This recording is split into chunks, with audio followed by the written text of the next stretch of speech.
bro. Let's get it.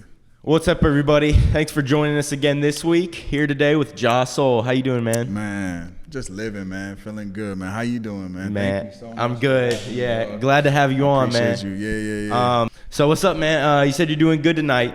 To start, where you from?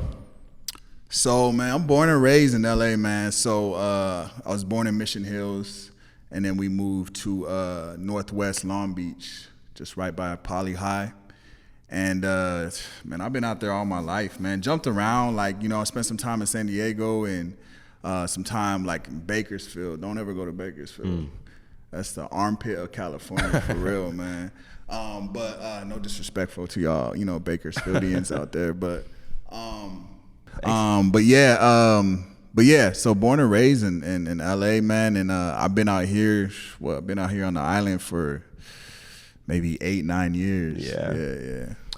So what, you were out there playing ball for a bit? Yeah. So I played a little ball. I played at San Diego State for about a year, and then I hurt my shoulder. Yeah. Was out for a year, jumped back in and at a junior college, Southwestern, and it just wasn't the same, man. Yeah. Like I felt like after that injury, you know, the hesitation kicked in. Oh yeah, you feel definitely. Me? So we're out in Hawaii right now. What brought you out here, man, and when? So my baby mama's from here. Yeah. And so let's see, I've been out here since 2014.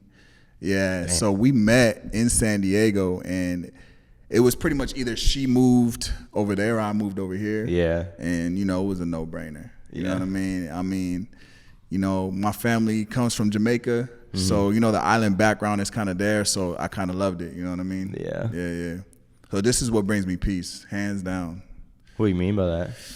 I mean, the place is just like, I love it because, you know, if you're a grounded individual, you know, you'll connect with nature. You know what I mean? So me, I'll be out there on the hikes barefoot, you know what I'm saying? Connecting, you know what I mean? And I'll be getting in the water. You know, black people don't really get in the water too much, man, but I'll be in that bitch, man. So I love it. It brings me peace. I don't know if it's the Pisces in me or what, but it brings me peace, man, just being here. There's no place like it, but it's not for everybody, you know what I mean? Yeah. Now I've only been to LA, LAX, flying through. There's not much. There's obviously in LA, but like, did you get out to nature out there much, or is it really more developed out here? So, you know, we moved from Long Beach when I was about 10. Yeah. And then we moved to this city called Palmdale. I don't know if you ever heard of, you know, Afro Man. Remember, you know, Because I Got High. Yeah. So he's from there. So we grew up out there, and it's a desert. So all around our neighborhood it was just desert. Yeah. And so I grew up just we was in the desert. All the homies, we was just running out in the desert, you know what I mean? Catching snakes, you know what I mean? Playing with scorpions, building forts and all that shit. So yeah, man, that's where the outdoors, you know, thing that's where I gravitated to. Because right when I was younger, just, you know, doing all that, I mean, this is a big playground to me, you know what I mean? Yeah, I love it, man. I spent some time out in 29 Palms. The desert out there. Yeah. That was the first time I'd ever seen the desert. That is gorgeous. Yeah. It's so beautiful. I'd never seen anything like that before. Yeah, it's different, right? Yeah, it's so different. It's so weird. Are there some people in mountainous areas are there like mountains or hills out there like in Palmdale? Nah, so it's a valley. Yeah, so it's like all flat, man, and it's nothing out there. I mean, pretty much LA like dumps all the like two strikers and Section 8 out there. So you get a lot of, it's LA County, but it's like North LA County, you know what I mean, in the middle of nowhere. So I don't know why they call it Antelope Valley. I guess I ain't seen no antelope, you know what I mean? But for the most part, it's just a valley. It's flat. You gotta drive like maybe an hour to get to the mountains. Yeah. Okay, word. All right, so can you let us know a little bit about what projects you run, some businesses? Can you let us know something about what you're doing? So I mean, so I've been kind of on this like self-employed journey for the past, 2 years now. Hell yeah. And like, it's been tough, man. But like, I wanted to do it because I felt like for me, the 9 to 5 just wasn't. I don't know. I wasn't resonating to it. You know what I mean? Like it just wasn't for me. I always felt like I had ideas. I always felt like I excelled in, you know, jobs that I worked at. Cause I had a lot of sales jobs. So I get top salesmen a lot and do this, but I feel like you're always going to be capped. You know what I mean? Like there's a ceiling right there. So like, I felt like, you know, I had to stretch my legs, you know, stretch my wings or something. I always had that creative side. So I started a dispatching business. So, I mean, the trucking industry is definitely booming, man. Like and that's probably one of the more lucrative ways to make money. Yeah. But I was already doing sales, so I figured, okay, if I know sales, why not, you know, go directly to, you know, the client, the customer, cut out the middleman. You know what I mean? So I started a company, you know, wrote myself sales pitches, and I called trucking companies. I got like a list of trucking companies that it's all public information. And you can call these people, so it's just a cold call, and I just ask them, hey, do you need help dispatching your loads? You know what I mean? Because these trucking companies, they have a load board where they dispatch all these trucks. And all these companies are looking for this load, and they bid for it. You know what I mean? Yeah. And so you call brokers to bid on the load. So that's how I got into it, was using my sales skills, you know what I mean? So I use those sales skills to negotiate, you know what I mean? And to bid on those. And for the most part, like once I jumped into it, man, it got easier and easier and easier. And then once you start getting good at it, you know, you start getting the residual of it, you know what I mean? Where you don't have to do too much, you know what I mean? You just book a contract with a company or the government or whatever, and then boom, get those loads every single month. Yeah. Interesting. What do you mean? You said you were going through brokers for it? I only do brokers in terms of like stocks. So to break it down, I would be a dispatcher who would call a broker who's a company that has a load that needs to be shipped somewhere in America, and on the load board, this load, let's say it's a load going from South Carolina to New York. You know what I mean? It would have an amount, right? $1 per mile, right? Yeah. And you call these brokers to negotiate the loads. Truck drivers do it all the time. They could do it. But in a sense, it's kind of easy for them to pay somebody else to do it. You know what I mean? So you get a percentage of that load for doing the work of dispatching. Interesting. Yeah. So it's definitely, it just clicked to me. You know what I mean? So once I just started cold calling and getting a lot of no's and people hanging up and stuff like that. But after a while, like I got good at it. And all my clients were in North Carolina and North Carolina, Georgia, like New York. Yeah. So I was running on their time. So out here in Hawaii, that's a 6-hour difference. Yeah. So, but I'll be up like 2-3 o'clock in the morning, and I would go out to my car so I wouldn't wake people up. You know what I mean? Yeah. And just open my laptop and start making phone calls. Man, and it's 8 a.m. over there. Catch them in the morning. People would come, like the neighbors, a couple neighbors would just be like, they would walk by and they would see this, you know, like they're probably like, what is this? What is this nigga doing like at 3 a.m. with a laptop in his truck? You know what I mean? So they would look at me weird, man. But for the most part, like, nah, man, it was fun. It was fun to me. You know what I mean? Yeah. I felt like I just was. If I really wanted something that bad, and I was willing to do whatever it took, you know what I mean? Hell yeah. Huh. Okay, so then, like, you said if you really wanted it that bad, so, like, why'd you want it that bad? I mean, because I knew once I left my job, like, once I left, you know, corporate America in a sense that, like, I would have to you're going to have to do things that you don't want to do. And I don't advise anybody to do it because it's hard. Like, you know what I mean? Like, I was drowning at first, you know what I mean? Because it's just like, I couldn't really, first of all, you know, when you work for, you know, these jobs for so long, you kind of develop that mindset, that 9 to 5 mindset. Yeah. And I'll tell you one thing, the first thing that kind of messed me up was not realizing, you know, when you go to work, you go to work because if you don't go to work, you're going to get fired, right? Mm-hmm.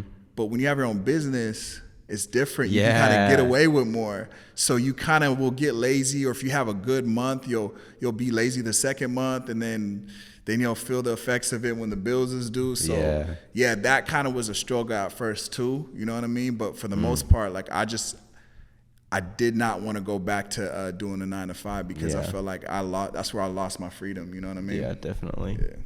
Yeah. Hell yeah, man. So when would you say like this started, this pursuit of that freedom?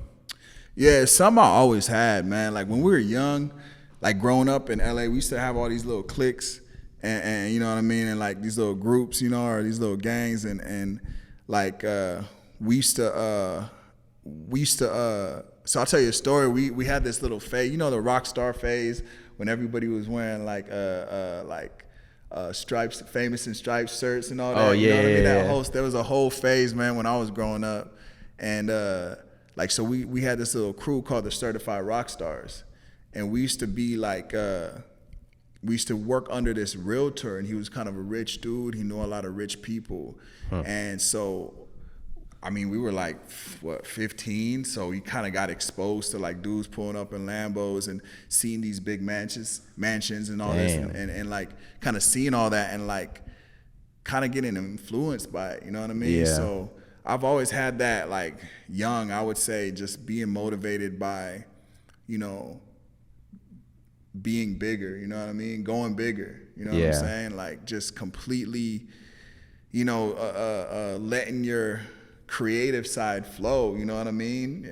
So I was always big on that since I was like 5, you know what I mean? So I just knew that, you know, I don't know if I wanted to just do the normal thing. I wanted to do some things that's just create my own path, you know what I mean? Yeah. You said something in there that made me think of a question. You said you got to let your creative side, like you got to let it go. Not let it go as in like drop it. Let it go as in like let it be free, you know? So how does like creativity run with running a business? You know, I feel like a lot of people might think you're running a business. All right, you are a corporate businessman, you know? Like how does creativity play in there?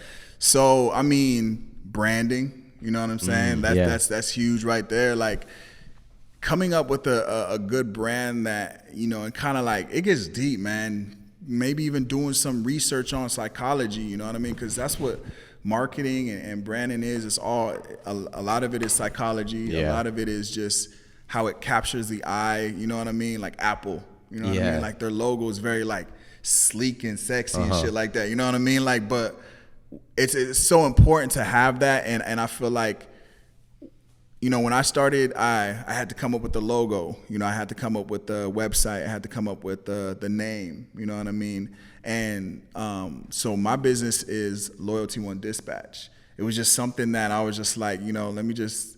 I believe that if I'm a man of integrity, you know what I mean, and I'm honest with people. Like it's very easy for me to talk to people because I'll just be honest. You know what I mean? And I try not to be confrontational, you know what I'm saying? Yeah. But for the most part, like I'm a very good people person, you know what I'm saying? So it works for me. But yeah, a lot of it comes in, you know, again, website design, how it looks, you know what I mean? What's your first page gonna look like? What is your pricing? You know what I'm saying? And what can you do? So having all that be very attractive is important, man. And it's all creativity because you're coming up with that. You know what I mean? You could take advice from other people who are doing it, but I feel like what I try to do is just, you know, I'm a consumer, I'm a customer.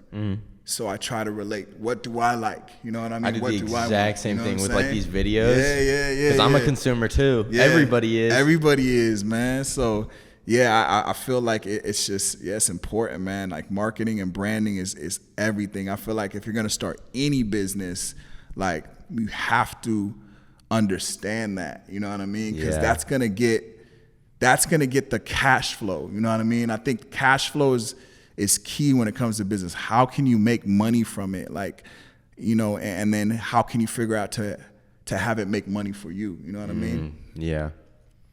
Damn. Okay, so there's a whole lot of visual things that matter, like you were just talking about, where creativity is like, you got to be able to think creatively outside the box for that. Yeah. So can you go into a bit of like,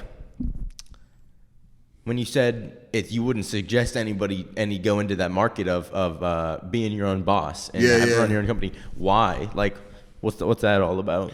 So like just what, being your own boss, like everything, jumping into like running your own business. You're not employed, you are your own employer. It's scary as shit, man. It's like it's scary, man, at first, man. But the first thing to do is just do it. You know what I mean? Like I watched this documentary. I think it's on HBO. It's called Spielberg. And actually, it talks about you gotta watch it, man. By the way, it's good. It's deep, man. It's deep. It's like Steven Spielberg himself. You know what I mean? Like, and how he started and shit. Like, it is crazy. But there's a scene where he says like they're trying to figure out how to get these shots from the movie's Jaws, right? Yeah. And shit was just fucking up. Like, you know, the big ass mechanical shark broke or something like that, and all this was happening and. Finally, like, they were just winging it, and he said something, I forgot the quote, man, but he said something that stuck, like, basically just referring to, like, you're not gonna have everything figured out, like, you're not gonna know all the answers, but you just take action, just execute, and that's the beauty of it, right? That's raw creativity right there, you know what I mean? Yeah, man. Oh, I feel like that is such an important, like, you gotta be able to jump without having 100%. All the answers, without being prepared. Yeah, 100%. You know? So to kind of tie it back in, it's like, you know, it's scary at first, but then you learn. Like, so then I learned to, okay, I need to start doing, you know, my own accounting and like having my money organized. So I just went with QuickBooks. You know what I mean? And it does everything for you, and just pay your monthly fee, and that's it. But once you have that, and you have the marketing, and you put in the work, make the phone calls. I remember when I first started, I had a goal of just calling 1,000 people. I remember I said, I'm gonna call 1,000 people so I wouldn't get discouraged, right? With like maybe 100 no's or whatever. I was just like, I'm gonna call 1,000 people, and that will be my, okay, I need to rethink this now. Yeah. That's what I told myself. I think I might have called like 13 people, and that was it. On the 14th person, like,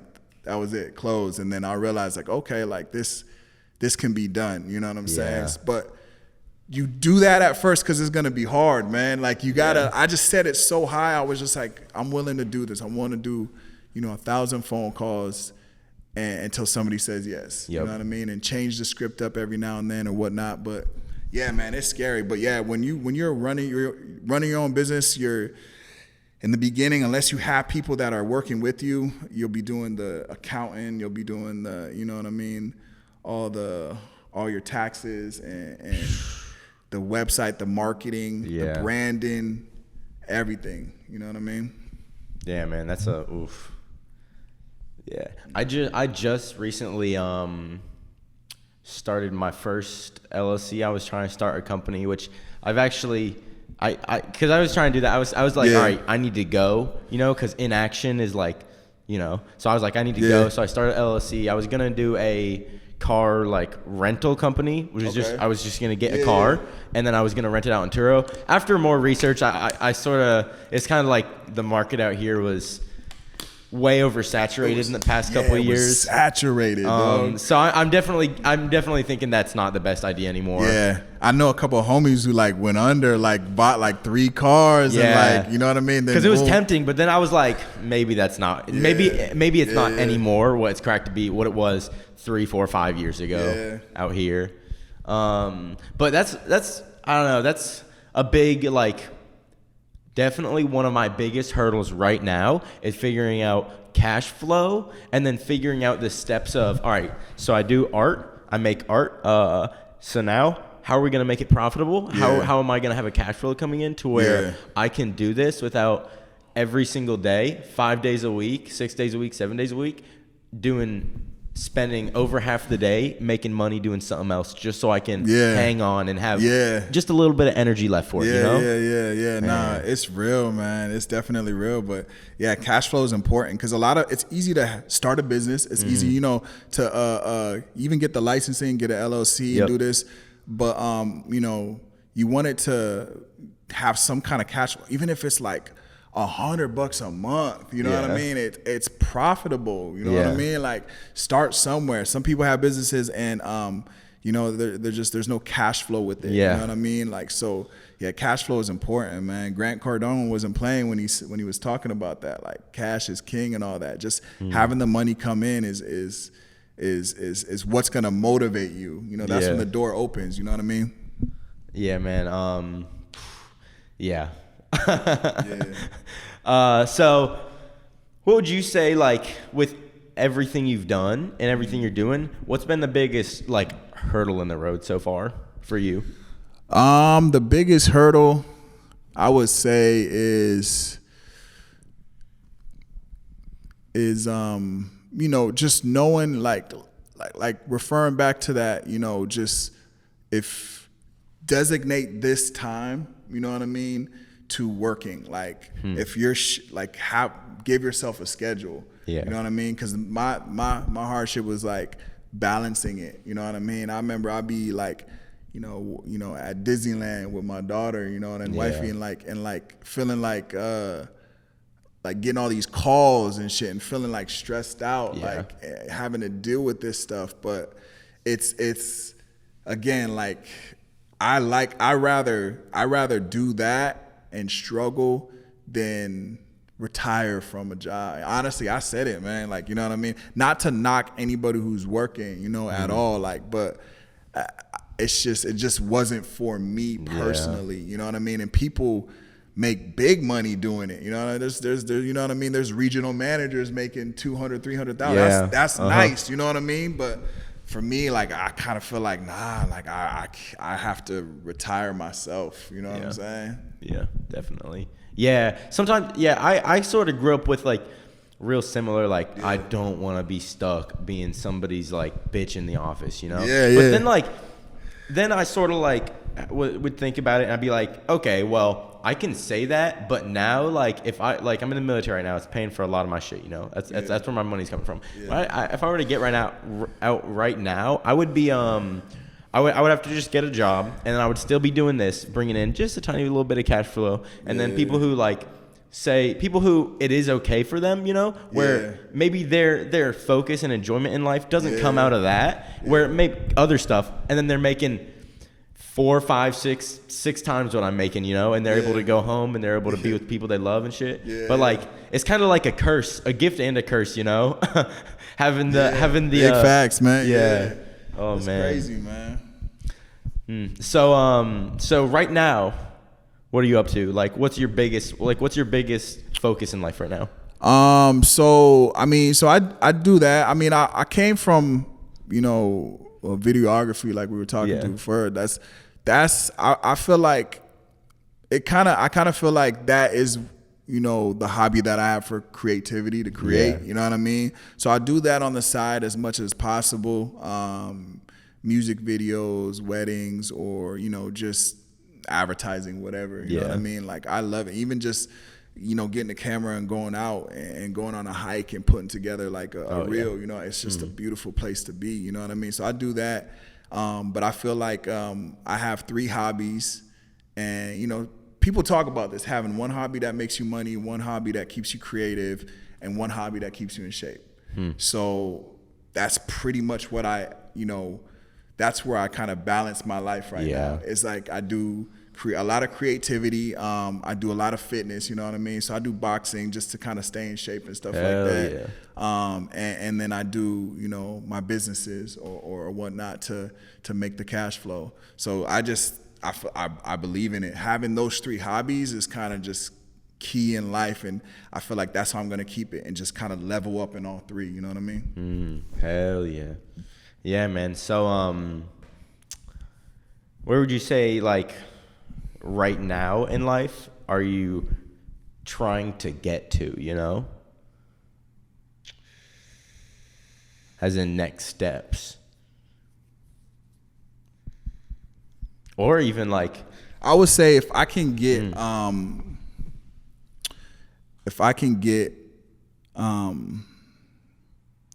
one of my businesses by itself to 6 figures, that's my goal right now. Oof, yeah, man. Yeah, that's it. Like if I can do that, I'll know, okay, now all I got to do is, 10x it. You know what I mean? And to get that, that 100K a month or whatnot. Yeah. You know what I mean? So that's my goal right now. If I can create multiple businesses making $100,000, you know what I mean, that are lucrative with not too much, time consumption, you know what I'm saying? Like, then I'll be happy, you know what I mean? Yeah, definitely. I get that. So when you reach that point, because it's coming. Yeah. Just meeting you today, it's coming, you know? Yeah. Once you reach there, what's going to change? I think now, I think more influential, you know what I mean? Like, more people can see it. I mean, another story to tell, you know what I'm saying? Like, as in, like, I went through it and I'm going through it, to be honest, you know what I mean? Like, and I feel like that's important. So I think even this big misconception with money, like, people say, it could be the root of all evil and all that, but I think it just makes you, 10 times the person you are, you know what I mean? Like, it just, so if you're a bad person, you're going to be a real fucked up person, you know what I mean? With money. Now you can do shit with money. You can hire people with money, you know what I mean? And like, so I feel like, like me as a person with more money, that's just a person who's giving more away, you know what I mean? And giving back and influencing and, like, you know what I mean? Showing people and helping people. That's what I'm all about, man. I think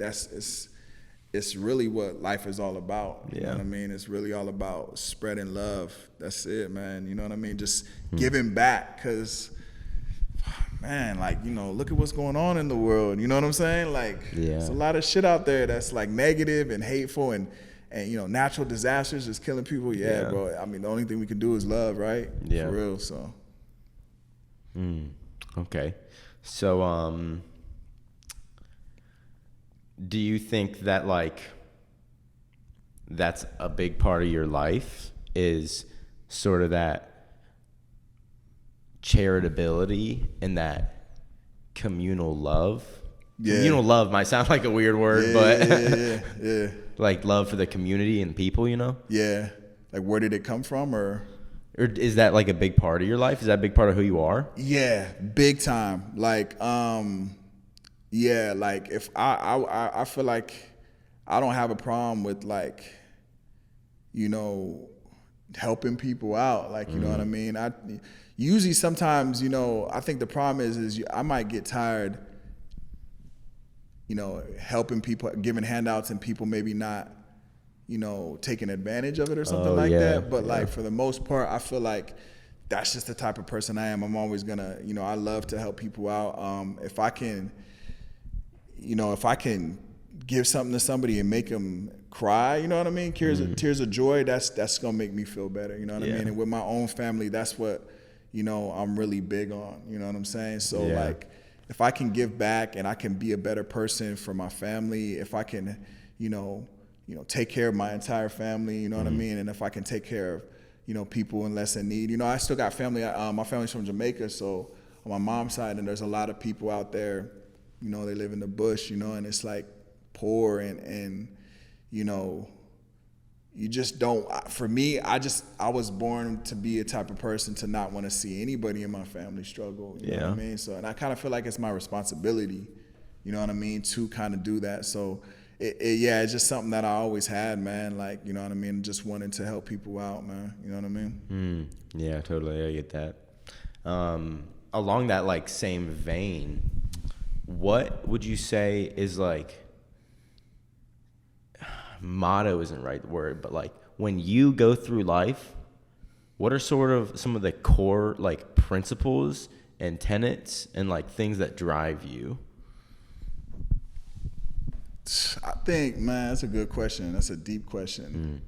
I think regret, you know what I mean? Like, the pain of regret is, I don't know. I feel like, for me, I feel like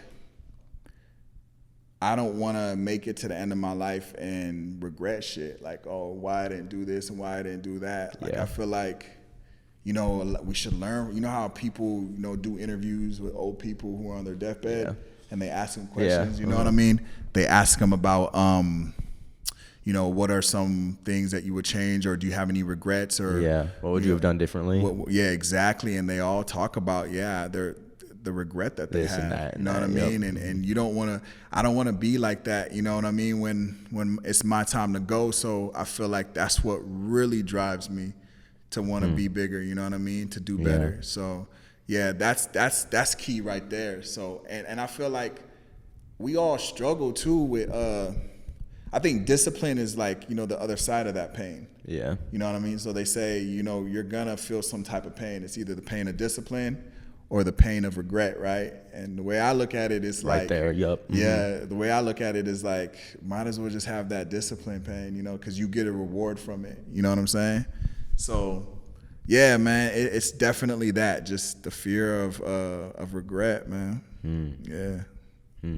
So if you had to peer, like, 60 years in the future, okay, you know, God willing, you live that long, you know, live a long, I know, happy life. Man, that's a long ass time, man. I think I'll be cool with 80. Like, so, picture yourself at 80. You're on your deathbed. Okay. Somebody comes in, they got a microphone and everything, you know, they're on TikTok, they're doing little dances. Okay. And they ask you the question. They say, "What do you regret, or what do you wish you would have done differently?" Is there, when you think about that, about like you don't want to have regrets, is there anything that comes to mind where you're like, I don't want to answer that, or you think you might answer that if you don't like have that discipline? Yeah, I think if I had to go back, I would say it's that it's me having an idea, right? And not taking action on it. You know what I mean? Like, so I feel like I miss a lot of opportunities, you know what I'm saying? Like, and that's the crazy thing about it too, because like the gap between, you know, the idea, you know what I mean, or the thought, you know, and the action has to be small, because that thought, that idea carries, you know, thoughts have it's energy, you know what I mean? That has power. And the longer you wait, I feel like it dilutes it, you know what I mean? It dilutes that idea, that thought, you know what I mean? And then not only that, the longer you wait, the more, you know, we got these voices in our heads, you know, we got the man voice and the bitch voice, right? And the bitch voice will start saying like, nah, don't do it. What you doing? Don't do that. Though. You're stupid. Nah, just stick to what you're doing. Don't look like a fool. And it's like, it's crazy, man, because I feel like that was my biggest problem, is just not taking action and executing like right away. And then I started doing it, you know what I mean? And it started to work. So now I know like it's key, you know what I mean? Yeah, it's a good feeling. And like those like first moments or first times of something where you do take that jump, man, I never forget those. And like you feel it work out, you know? Oh my God, those are life-changing moments. It's like they put, you know, they put stuff on the other side of fear. God puts, you know, everything on the other side of fear, man. Like we was talking, you know, off camera, like, remember, it's just like, I was talking about how fear is so important to me, because like I remember like a few years, like I think like 2017, I started having like anxiety attacks or something, you know what I mean? And I felt like I fell into this like this psychological depression or something, and it felt weird, right? And I was like, how do I get out of this funk? You know, because anxiety is like something that I have, but it's like it only comes and goes every now and then, you know what I'm saying? So how I would do it is I started every single year on my birthday, I just started doing something that scares me. So interesting. The first one was skydiving. And then public speaking. I went to a slam poetry night, and it was like 150 people, and I just wrote a poem and just stood up and then the third one was swimming with sharks. Shit. and like what it did every single year is just like, it just, once I faced that fear, it made me like be more comfortable with it. And that's how I handled it. So now like, it's kind of crazy, because now when I feel anxious, I can immediately face it, you know what I mean? And it just dissolves, you know what I'm saying? Yeah. Because it lost that power, you know what I'm saying? Yeah, it's like what do they say? Courage isn't like having the strength. I'm gonna fuck this quote up. I was trying to be all deep there and everything. Nah, it's all deep. It's something about like courage isn't like acting when you're. It's something about basically what matters is what you do when you have that fear and you don't feel that strength, not what you do when you have the strength. There you go. I got one of my first tattoos I got on my arm is courage is not defined as having no fear at all, but rather as a conquest of it. I don't know. That's something that's just so like you said, like it's okay to be afraid, you know what I'm saying? But like to face it, that's where the courage is. And 9 times out of 10, you got nothing to be afraid of. You know what I mean? Yep. That fear is an opportunity, you know? Yeah. Because, oh man, if it's, because once that gap is there, then the more fear there is, that means like when you are able to cross that means the more success and growth and satisfaction, fulfillment you're gonna feel. Most people don't cross it though, right? Like most people, they live and they're controlled by fear, man. What do you feel like are your gaps and barriers of like in fears right now? Where because they never just disappear. So what do you feel like is that for you right now? So like you get used to it. You get comfortable with being uncomfortable. And so like, it's always going to be like when I jumped in the water with sharks, like I just kind of like was doing stupid shit, like swimming towards them, you know what I mean? And like, but just kind of just showing myself like, it's okay. You know what I mean? And like, so now like, I don't have that fear of like sharks anymore because there's a big misconception about sharks. They're not really like, you know, man-eaters, killers. You know what I'm saying? They're not even like that. They're just kind of like wild dogs, you know what I mean? Like water dogs, and they just out there just doing their thing. We're in their world, and they're just curious most of the time. Even the instructor, she was out there, like sharks would come up, like, and you know, she would kind of just kick them away with their fins, and it's just like people be swimming with great white sharks, you know what I mean? And it was really Jaws, man. That's what fucked us up, man. Right? That's what fucked us up. The shark paranoia and fear. Now I just have like less. It has less control over me. Yeah. So it's really just kind of just like it's always gonna be there, but it loses its power. You know what I'm saying? And that's the key. Now you're just kind of like, you know what I mean? Like it's not that scary anymore. You know what I mean? You can tie it to pretty much anything in life. You can tie it with talking to women or the opposite sex, you know what I mean? And like you could tie it to business, you can tie it to sports, you can tie it to getting a fight with somebody, you know what I'm saying? Like just that you get in enough fights, you're gonna get more comfortable with yourself, you know what I mean? So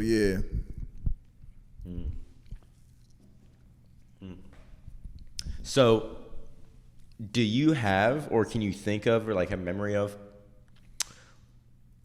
the biggest like moments when you've jumped in life? You know, would it be like the sharks or the other stuff? Nah, cause that's not really like, I think so the sharks and the skydiving and all that and the public speaking, that's not really like, it's not life changing. It was just a fear that was holding me back. If you check that box, it makes you sleep at night. You know what I mean? I try not to like let things like have control over me. So, you know, I'll face it. But I think it's just, you know, the first time that I jumped, you know, was like when I used to do a lot of like promoting. So and this was out back in Cali, and like, so I used to work at this club, and I noticed that they had this whole venue and whole club, could probably fit like 300-400 people, and they used to do a lot of events, but they said people stopped coming, and I just had an idea to just promote for it. You know what I mean? And I remember like the scariest part was going up to talk to my boss about it. Like, hey man, I got this idea. You know what I mean? I want to try to promote and do an event. I can fill the venue. I know I could. And I said those words to him, like sitting down, and we talked. I said those words, and he looked me dead in my face and was like,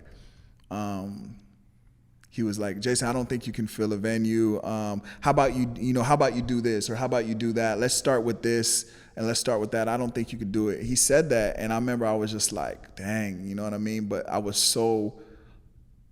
I believed in the idea so much. Like I seen it working, and I was just like, I cannot waste it. So his cousin was actually the one who ran the club events. So I just talked to him, and he let me do it. I broke him off with bread. It was at capacity at like not even, it was like 11 or like 1040 or something. It was at capacity. It's just because I had the whole strategy down.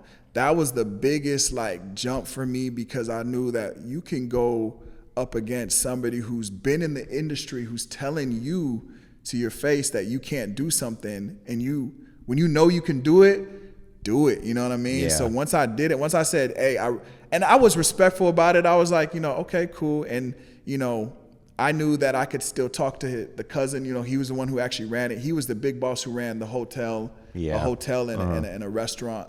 But once I knew it was profitable for him and that the idea was fail-proof, then I went with it, and that was the biggest jump. From that point on, now like it's easier for me to do that, to start businesses and stuff.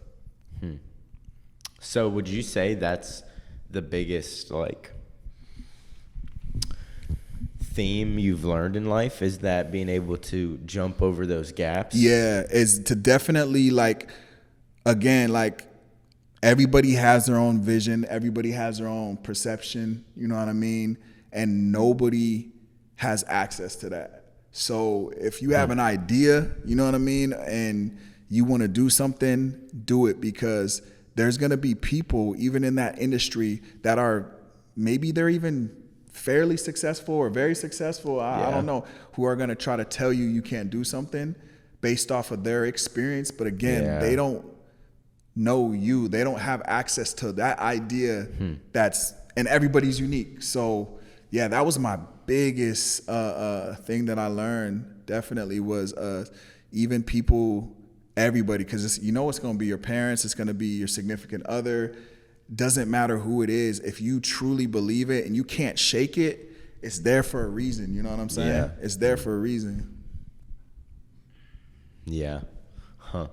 So what would you say to like somebody who like, I feel like a lot of people who have a similar mindset, a lot of artists, a lot of creatives, they go through that where like 100, they have that plant, that seed in them, but in like other people around them may not be able to see it, Yeah, absolutely. Yep. And like, because the odds just are not in like their favor, Yeah. Like, not in my favor, Yeah. What would you say to someone who's got that seed, I would say like, it's definitely not going to be easy, right? Like, and to just, do it, man. The world, like there's 8 billion people on this earth. So you are going to, like, every single person has their own fan base, like, cause especially if they're being themselves. So that's the thing about, like, especially in music, you know what I mean? Like, if you can be unique in your own, style and stay true to that, don't let somebody who's in the industry try to mold you. Yeah. That's the best shit that we hear. You know what I mean? Yeah. Like, right? Like take Kendrick Lamar, for example. He's very unique in his sound and in his style and his visuals. Yeah. You know what I'm saying? It's unmatched. That's what puts him at the top. If you start sounding like somebody else or the next person or this guy or that guy, then it's like you're no longer unique. You know what I mean? So stay true to that. If whatever it sounds like, even if people say, "Oh, that's corny," it just hasn't caught on yet. You know what I'm saying? Yeah. So stay true. On the flip side, I believe this too. Like if you're not willing to do some, like, again, spend your last dollar for it, then just don't do it, because you might just like the idea of it and not really want to put in the work for it, because again, it sucks. You know what I'm saying? Like, and I think any person who's in it, knows it. It's like you got to constantly keep grinding, and it's stressful, but the reward is always there if you don't quit. You know what I mean? Hell yeah. So what are like, well, first of all, what businesses do you like run / operate now? So I run the dispatching business. I do videography on the side. I just started a company called Persistent Drive, which is going to be tours around the island. So I'm getting into that. You know what I mean? And so I'm getting the licensing and stuff like that. It's kind of stressful, but yeah. And I do security. I do security for nights and benefits, but other than that, that's what I do right now. I run Persistent Drive, Loyalty One Dispatch, and levvifilms is my videography business. Oh yeah. You know what I mean? Yeah. So I do a lot of stuff on the side with that too. So yeah, again, that's just my 3 things that I kind of gravitated to make the money. You know what I mean? I've definitely, I didn't know LEVI. LEVVI, yeah. If you've seen a couple films, maybe I think maybe I you have. I haven't done it in a while, but I used to do a lot more. Yeah, I've worked with a few artists out here. Yeah, definitely. Have you worked with Mecca? Yeah, I did some. I think that's where I saw it. Yeah, I did some Mecca films. Yeah, I'm actually working on one right now for her. Oh, word. And she's a dope artist too, because she's one of those rap artists who is very visual as well. Yep. So like, me and her going at it director style, that's pretty deep. So yeah, shout out to Mecca, man. Yeah, definitely. Yeah, she was one of the first artists who I worked with out here. Yeah. Her and then Astro. Yeah, Astro. I did a lot of Astro stuff, man. A lot of his stuff, man. Yeah, shout out to him too, man. Shout out Astro. I know he in LA right now, man. I'm gonna come fuck with you, man, for real. But yeah, man, it's I started out doing that. Just even jumping in that industry was I don't know if you know Lord Jordan.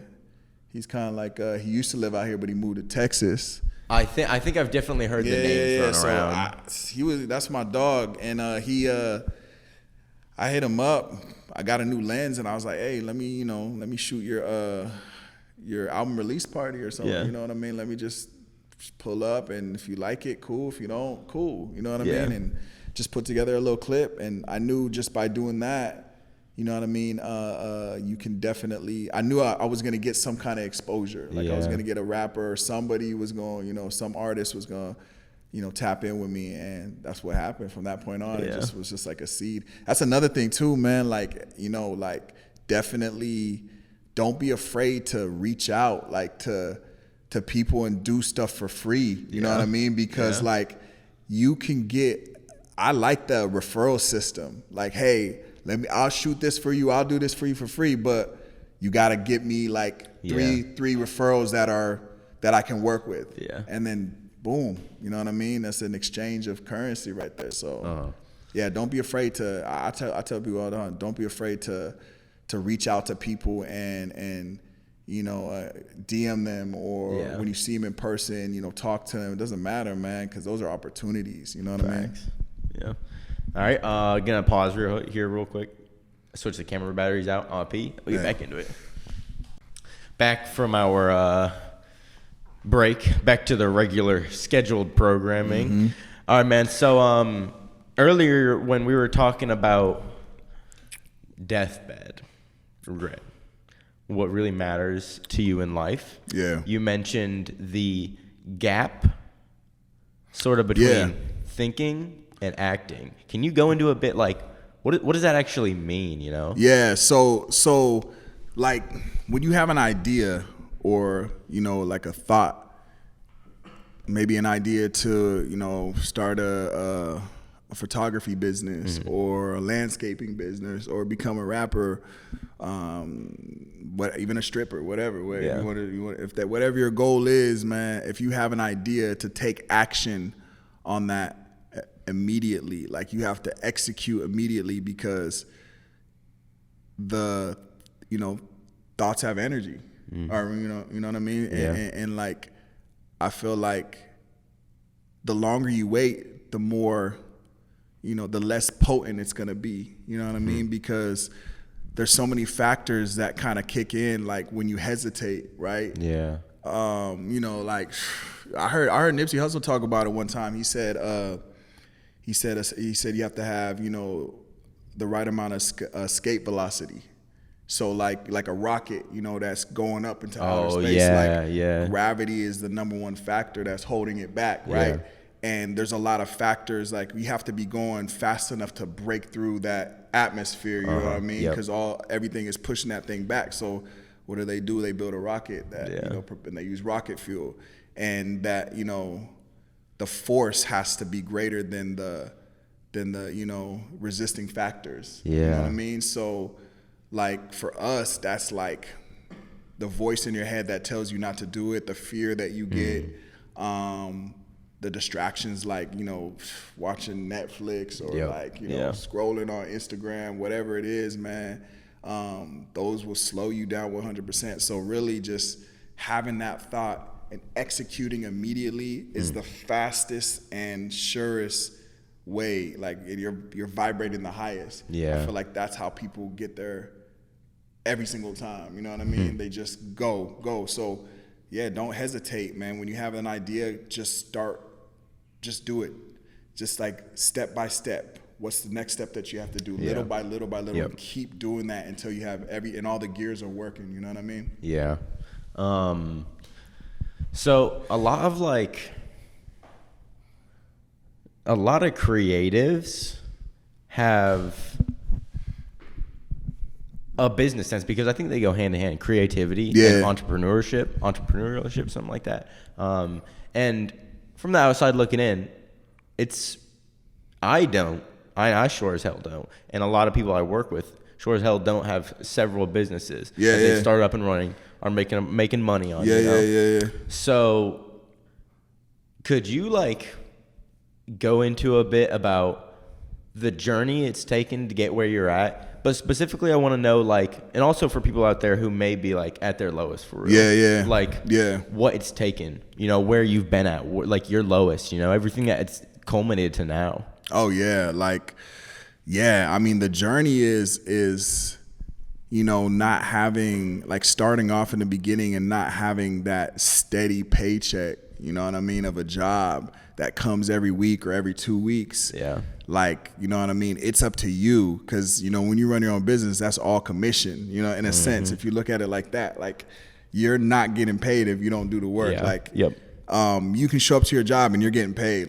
You know what I mean? You can hide in the bathroom or whatever, not do your job, not do anything. And you'll get paid. Eventually you'll probably get fired. But either way, you're getting paid for showing up. You know what I'm saying? So you don't get paid for showing up. So there was a lot of times, when I was working and you know what I mean, in the red, you know what I'm saying? Struggling. But once I kind of I figured out other ways to make money. You know what I mean? I think have multiple streams of income. You know what I mean? Focus on one business, at once and build it up first. Scale it before you start something else. Yeah. But for the most part, I feel if you're a hustler, you know what I mean? You're gonna figure out ways to make money. You know what I'm saying? And that's the key. So I just figured out multiple ways to kind of pay the bills. You know what I'm saying? And I started getting good at that. And once I got good at that, then, I started to be able to pay for trips with my money, you know what I mean? And do this and do that. And it started to get easier, but you have to keep that energy up at all times. Cause when you're working, if you slack off, that's when you'll feel the effects. Cause you can slack off at work, you know what I mean? And you're gonna get paid, but your business is tough. So it's tough at first, man. That's why I said you'll know. I feel like when people are there, they know they're either gonna, say, okay, I might as well keep going. You know what I mean? I've gone too far to kind of turn back now in a sense, but you'll know in the beginning. A lot of us, including myself, have started multiple things or even businesses and just completely jumped off of it. You know what I mean? Because, one little obstacle or road bump and, that was it. But you got to stay there, man. When I first kind of got into trucking, like I watched this video, I think it's called like Truck and Hustle or something like that. It's like on YouTube, they have all these little videos, but one of the interviews was this dude who just like, he talked about, it's like a 2-hour interview, and he just, an hour and 30 minutes is just what he went through. It's probably the deepest, most, informative video I've ever seen, because you see this dude get to the point to where he was like, he talks about how he was becoming suicidal. Like, if this doesn't work, I might as well kill myself. Yeah. And staying in it just a little bit longer, and then boom, things started kind of like clicking. So when I saw that, I was just like, yeah, man, everybody's going through this struggle.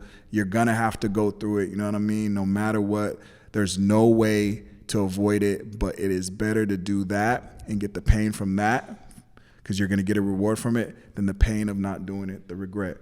Yeah. Do you, so in like the process to get where you're at now, do you have those like regrets now of like things you wish you would have done? Nah, I think I'm just glad that I did it. Yeah. You know what I mean? Yeah, it's not, yeah, I feel like, yeah, there's things that I wish I would have done. I wish I would, like, growing up, I wish I would have took like football more serious, you know what I mean, and stayed in it. And I can't go back and change that, but that was an experience that happened to me when I was like, okay, like, there's no rewind button. You know what I mean? Like, you got to take that L, you know what I mean? And kind of live with it and learn from it. Yep. And that's what I did. So now, like, even if it's kind of like crazy and even risky, you know what I mean? Like, because some businesses, like, you can invest a lot and, it could mess up you, and you can affect you, your family, you know what I'm saying? Like, so it's important to if it's not just you, to know who you're affecting, you know what I mean? And think about that. Use that as your why. I can't fail, or people aren't going to eat, you know what I'm saying? But for the most part, I think just stay with it a little bit longer. Always keep telling yourself that, and then things start to get better. Like, no matter what, I would say just stay with it as long as possible, man. Because again, man, if I can remember the dude's name, he went through a lot, like maxing out family members' credit cards, having people trying to repo his trucks, trying to find him, and then this person repoing it, and then him having to come up with the money to get it out, and then a truck blowing up, catching on fire. Like, can you imagine, right? But you hear the stories of all these people, like, what's a Harry Potter lady? Is it J.K. Rowling? Yeah. They talk about how she got rejected from 12 different publishers. Yeah. Or something like that. And on the 13th one, boom, Harry Potter. Yeah. You know what I'm saying? And look how fucking $1 billion idea. You know what I'm saying? But people just, bro, they're out there. I recommend just learning. Learning, you know what I mean? Like, never quitting and learning. Read books. These books, man, I tell you, man, like, there's so much information in them. You know what I mean? Like, a lot of recommend, like, Robert Greene and all his books on psychology, and all these books on being relentless and being persistent. It's all there. You hear the stories. They'll talk about stories of people who got rejected big time. You know what I mean? And what they did to kind of go through it. You know what I'm saying? Yeah. Huh. Hell yeah. What are some of, like, cause I've been trying to get into reading more, you know? Yeah. So like 2022, I think I read like 2 or 3 books. Okay. Cause it was like 0. Not even Audible? Well, I tried that. I just couldn't stick with it. What actually, for a bit, what I was trying was I would have it play while I read along with it, because it was really the only way I could stay focused. But just recently I started reading financial books, because I was just like, I like the money. How to make the money, right? Like in the military, it's kind of cushy because you got the money coming in regardless, So it's like, all right, well, if I get out here in a couple of years, like that is gonna be cut off at the neck. Yeah. What the fuck am I gonna do? You know? Yeah. So it's like that, and I like those. I didn't need to listen to a thing for those, but like, I don't know, man. I guess like, do you have like some recommendations? Or like, what are some of the best ones, or like best like lessons you've been taught from books? So I got a picture here of a couple of my books. Like you said, financial. So of course, Rich Dad Poor Dad. That was what I read. Is like the start of it, right? Yep. That's the tip of the iceberg right there. Let's see here. Relentless by Tim Grover. So Tim Grover was he was Kobe Bryant and Michael Jordan's personal trainer, or like he was like I don't know if he was like a strength coach or what, but he was more like a drive coach. Like he got the beast out of them, or how to make them tougher. You know what I mean? So that's a recommended read. Relentless. Relentless. And then understanding again, like Robert Greene books. I feel like a big part too, especially as an artist or anybody who's getting into business, is having good people skills, you know, and not you learning how to not let your emotions get the best of you and shit. So that's why I recommend The Laws of Human Nature by Robert Greene. And then of course they got the 48 Laws of Power. You know, that's a popular one, but those ones break down like psychology and how people think, because you're gonna deal with people. You're gonna deal with people who are gonna try to get you. You know, who are gonna try to one up on you, who are gonna hate on you, who are narcissistic. You know what I mean? And it tells you how to deal with those people so you can maneuver through life playing chess in a sense. You know what I mean? Interesting. I don't think I've ever read Robert Greene. Yeah. Oh man, get it. It's like the Laws of Human Nature is like the psychology Bible. You know what I mean? It breaks down like everything about how the mind works. Cause really, like, I mean, we're mammals. You know what I'm saying? You know, we're primitive in a sense. There's a lot of that the subconscious, all that we're operating off of like certain instincts that we don't even know sometimes. So even getting mad at somebody, like, it's like a pride or ego trigger, and immediately, boom, you see black, right? And nah, bro, like it teaches you how to control that, how to channel that, how to use that to your advantage. It's deep, bro. It's deep as shit. That's a big part of like marketing, and is humans are super predictable, especially when sociology versus psychology. Sociology is like how a group of people act. Is that right? That is crazy when it comes to marketing, when it comes to everything. It's crazy how, like, because one of the books I read was, what was it? It was really about that. It was about like sociology, and it was about how cultural and geographical and historical like conditions affect who we are now, as far back as like what our ancestors did as an occupation, how they survived, what the geography was like, what our language is like, everything. Religion, right? Like what they talk about, social hereditary, which is like, you know, like your parents can pass down their religion, project their religions on you, and you don't have a choice. Like either you're with it or you're rebellious, or you're, you know, the black sheep, whatever. But yeah, it's deep, man. It's really how we function, and it's everything. And yeah, it took a lot for me to learn that too, because like when you're young, like I'm older now, I'm in my 30s now, so like when you're young, it's super prideful and egotistical. Like my 20s, like I was ready to pop off, like I was with it, you know what I mean? And it was just kind of just like, you don't even think. I wasn't even thinking, you know what I'm saying? And like, I think people just get lucky. You know, because you could be in the wrong, like, especially growing up in LA, you can be in the wrong place in the wrong time. Like, you know what I mean? Especially if that pride takes you. Yeah, the wrong place at the wrong time, you get killed. And that's how you have like two niggas, like, it just be like, especially if they're ready to, if they don't care and they're not thinking, they're going to take it all the way to the end. So, you know what I mean? It's somebody's gonna die or get hurt. Yeah, when that bad. pride is like being able to kill somebody if you're in the wrong place or the wrong time.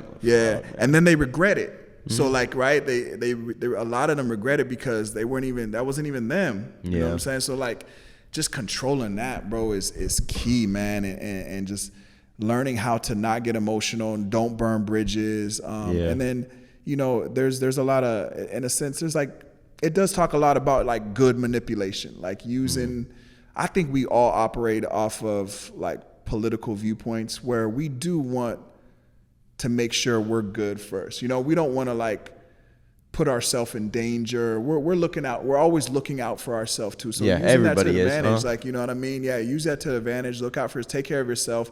Make sure the other person is eating too. And you know that for that most part, like you'll lift others around you. You know what I mean? Yeah.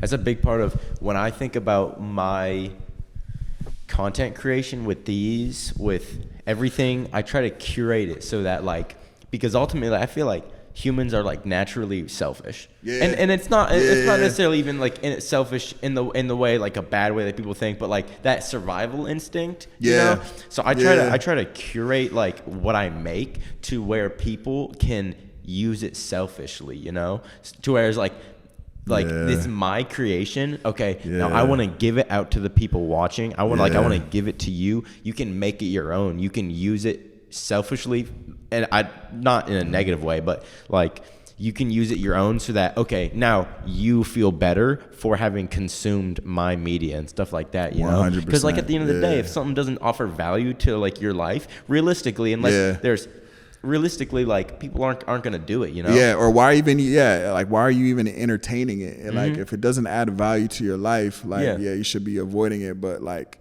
you said, man, this is all, I mean, that's what I'm saying. And I appreciate what you do, to be honest, too, because there needs to be stuff like that. There needs to be conversations like this. People need to, you know, and again, everybody's saying the same thing, but people just pick up different messages. You know what I'm saying? So, and me and you are that's two different people. Yeah. That's two sets of perspectives that people are going to be able to pick up on, you know what I mean? And maybe it can help them, you know what I'm saying? And a lot of times, from what I've seen, it's not even, like you said, people are given the same message. What I've seen it vary is, it's so interesting seeing how so many different people who are from such different environments will like agree on pretty much everything, but people, it's what people choose to express is what they have most deeply taken in and learned, you know? And it might be somebody else, they won't even disagree, you know? They might, you know, because there's always things. But it's just so interesting seeing how people like are raised, you know? Their environments. And your environment is everything, right? Because that's what shapes people, man. Like, you know what I mean? Like I grew up, my mom's from Kingston, Jamaica. My dad's from Brooklyn, New York. And I mean, we grew up in Long Beach, you know what I mean? So it's just like, I have a little bit of all of it. You know what I'm saying? Like, you know, I got the West Coast, you know, everything I learned from the West Coast, but then my dad, he was real East Coast, you know what I mean? Grew up in the, you know, grew up in the 70s, you know, the heroin era, you know what I mean? And the crack era. And my mom's, you know, from Jamaica. She's my, to be honest, she's my true inspiration, because she came from real poor and, you know, came over here and you know, now she makes good money. She does really. So she was always motivating me when I was younger too. So I feel like I got a lot of that that drive from her. You know what I'm saying? For sure. But everybody's a product of their environment, for sure. Yeah. So this is something I think about all the time, and I don't know, man. I just ponder it. I just think about it. How can somebody? Everybody's a product of their environment. How can somebody break out of that? You know, somebody who's got a dream that their environment, how they grew up, maybe where they're at now, isn't conducive to that, you know? How can somebody break out of that and go against what their environment has shaped them to be? Because statistically, people aren't going to do that, you know? It's very rare. 100%. How can someone be that rare, you know? What would you say? Man, I'll say this, man. I think people, look, I'm going to say this to people, because I think people need to stop trying to be so cool and like dabble in the shit that niggas think is corny. You know what I'm saying? Reading books, you know what I mean? Like starting a business, you know what I'm saying? Like, I feel like I remember where I grew up, if that mindset of reading books and wanting to start businesses and being an entrepreneur, that's not allowed where I grew up. You know what I mean? People hate on that for real. So like you have to get out of that mindset, and the best thing to do is to just move. You know what I mean? And to like live in another environment so you can see, because if you don't ever leave your environment, you're never going to be exposed to something else. And I feel like that's what it is. You have to move. You can always go back, and it can be temporary, but just experience a different environment, a different area, and it'll change your mind, right? You know what I'm saying? So it's like, I feel like that's the number one thing. Like people need to stop, you know, worrying about like I get it. I mean, you can grow up in areas where, you know, like gang violence is generation after generation, and they grow up into that. But I feel like it's just, if you find out, if you leave, if you find something, if you just travel and you go to a different area, you will be exposed to some different shit. And like, that's what changes your mind. It's like, what are they? It's like linguistics, right? Or like language, the study of language. When you learn another language, it's changing the way, like, you know, English is our primary language. If you learn Japanese, they have like syllables, right? Or symbols, and it's changing the way you think. You know what I mean? Like in Spanish is like, it's like backwards English in a sense, right? But it's changing the way you think, and that grows the mind, and that's what is important, is just seeing something different. You have to just be exposed to something different. It broadens the horizon. 100%. Sort of makes it seem like, okay, the world isn't just this box. You know, exactly. Yeah. So I'll say just get out of your get out of that mindset. You know what I'm saying? Like, you know, where I'm from, it's a nigga mindset, and it's survival, and I get it, but at the same time, it's like, it's I feel like it's too easy. Like, why wouldn't you want to challenge yourself with like, you know, retiring your parents, or you know what I mean, or buying a house, your generational wealth. That's easy, because it's real easy to kind of like, you gonna get recruited. Like the high school I went to, they was recruiting people. You know what I'm saying? So they was recruiting you, so you could join a gang easy.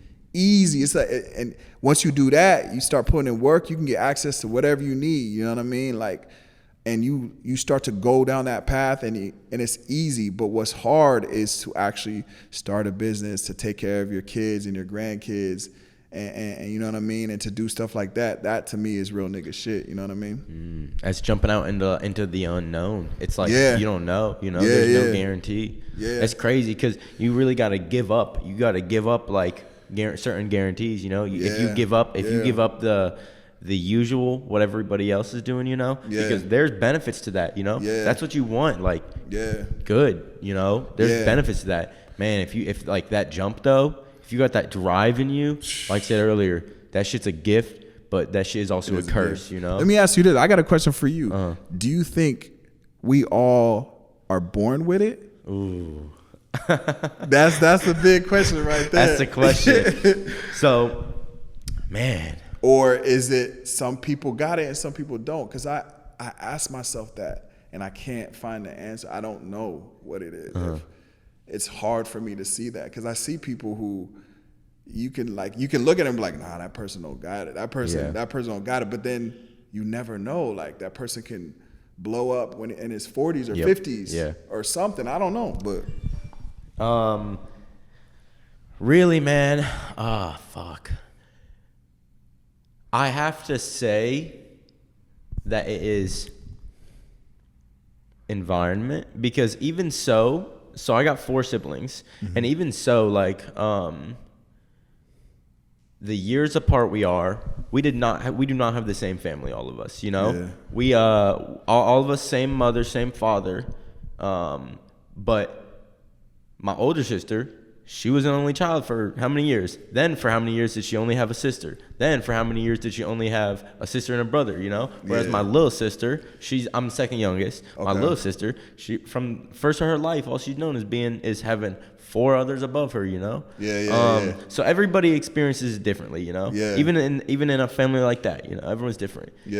And I really don't know because like my family was super religious. Now I'm not really religious.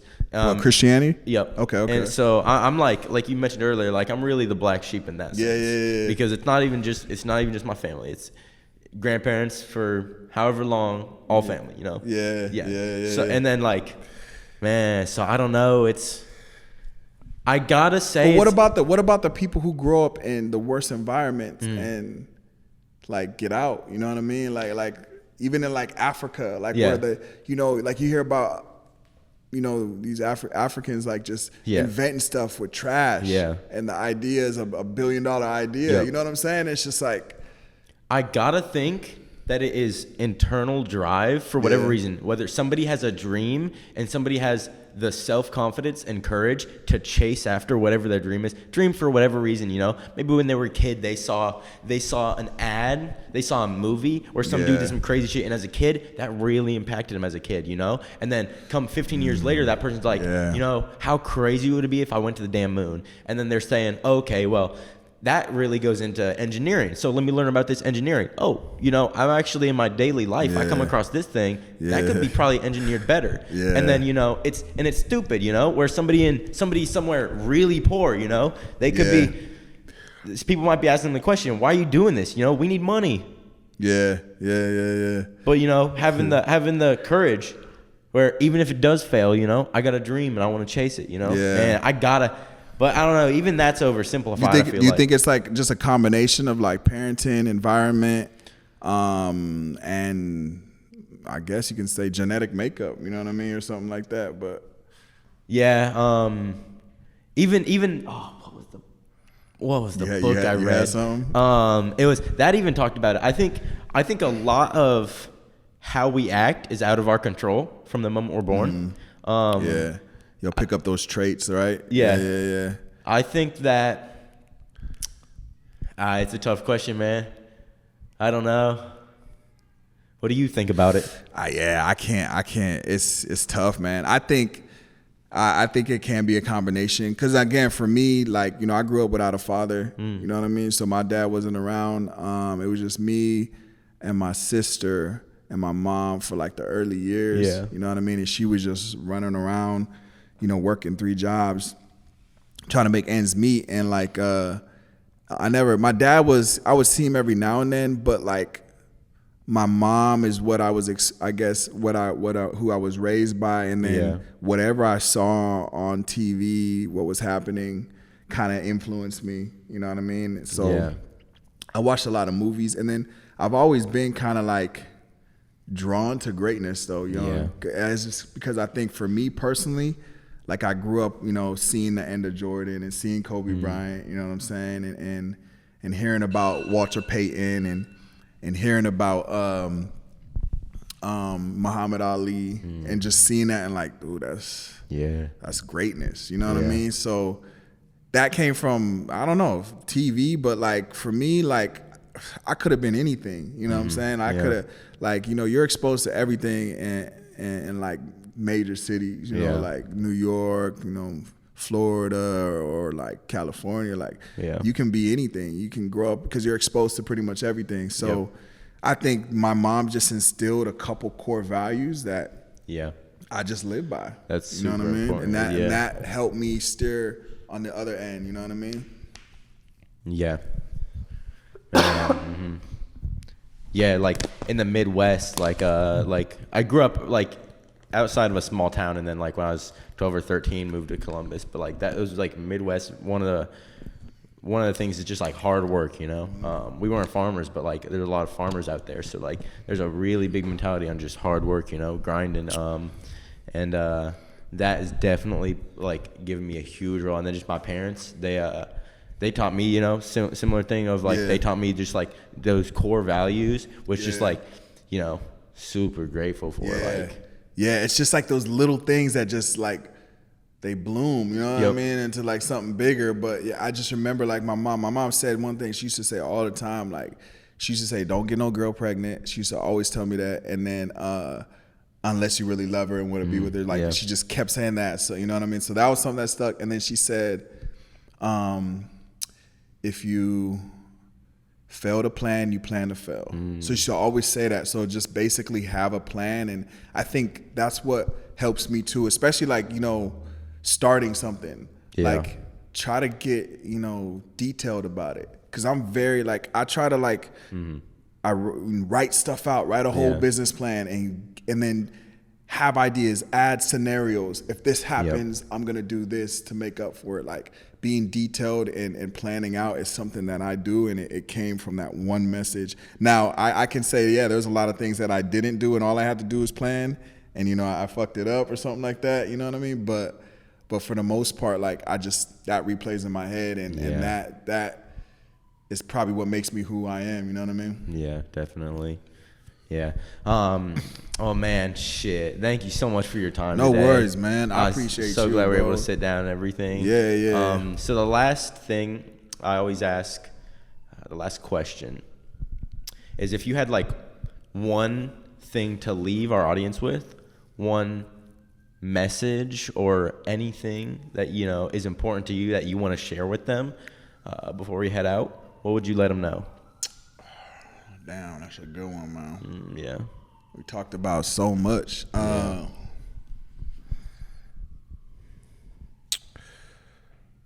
would say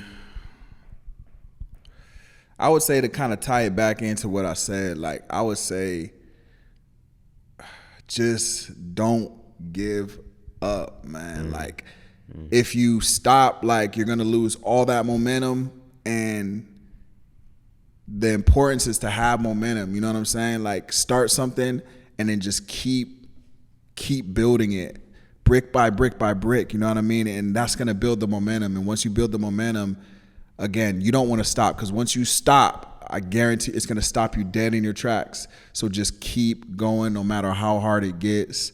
There's always a way, man. You just have to believe it, man. Because if you stay with it long enough, you're gonna find a solution. You just have to stay with it. You know what I mean? So don't give up. Shit, man. Thank you for your time today. Man, so for everybody watching, his links are gonna be in the description. Yeah. Go give him a follow, support him. You know, see what he's doing, everything. Check him out. Could you? And you can grab your phone out if you need to. Could you say your socials out loud, like your handles and everything, so people who may be like driving right now or anything could get them? Like links and stuff like that? Yeah, like usernames on social media. So you can follow me Persistent Drive. So that's exactly how it's spelled. That's where all my business is. I do fitness and stuff like that, and it's under construction, but you can find me under there if you guys want to get a hold of me. That's probably the best way to contact me. On which platforms? Instagram. Instagram's the best way to contact you? Instagram is the best way to contact me. You can email me to persistentdrivetours@gmail.com or levvifilms@gmail.com. If you guys want to spell that one? So that's LEVVI films@gmail.com. Bet. And then levvifilms on Instagram? No. So just Persistent Drive. Yeah. Persistent Drive is where I kind of have, you know, I had like a lot of, you know, like, I kind of like, you know, took off all the videos that I did, cause I'm kind of like, you know, leaning towards something else, but like best business for videography, for tours, or I mean, shit, even just doing business. Hit me up on Persistent Drive. Yeah. Well, sweet. I appreciate your time today, man. Thanks you, for man. Sitting down Appreciate you, with man. Me and everything. Right, really glad we're able to. Our listeners, viewers, thank you so much for your support. You're watching, you know, it means more than you can imagine. If you liked it, you could leave a like. You could follow the channel. You can, you know, doesn't even matter though. Your support, you're watching it, and I hope you're enjoying it. Love y'all. Appreciate it. Have a good one. Stay safe. Drink water. Exercise. Get out in the sun. Do what you love. Peace. Yee. That's it, bro. Sweet, that was beautiful, man. Thank you, bro. Yeah, I'm really glad we're able to do that. Oh, man. It's nerve-wracking as hell, bro.